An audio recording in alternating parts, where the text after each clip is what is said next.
अमित साटम जी ने मेरे को परसों जब निमंत्रण दिया तो निमंत्रण के साथ एक पत्र भी दिया।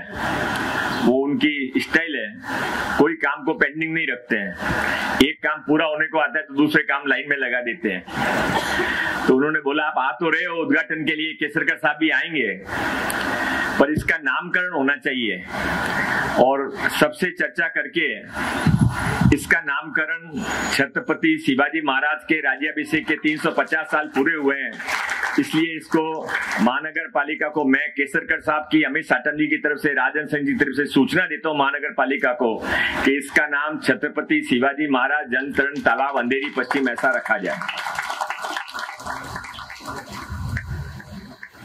छत्रपति शिवाजी महाराज के राज्याभिषेक के 350वें साल पूरे होने के ऊपर सारे देश में, महाराष्ट्र में जल्लोष है।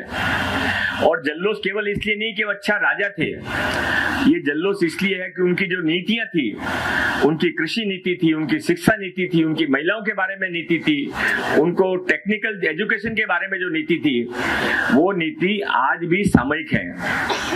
मैं केसरकर साहब, आप तो सिंधुदुर्ग के हो, आपको उनके किलों के बारे में और तालाब के बारे में मेरे से 100 गुना ज्यादा जानकारी है। पर मैं जब पर्यटन मंत्रालय का काम मेरे पास था तो मैंने उन किलों के अंदर जब जानकारी ली तो पता लगा कि सिंधुदुर्ग किले के थोड़ा आगे उन्होंने जमीन समुद्र के अंदर एक दीवार खड़ी करवाई थी और वो दीवार एक ऊंचाई पर आके रुक गई।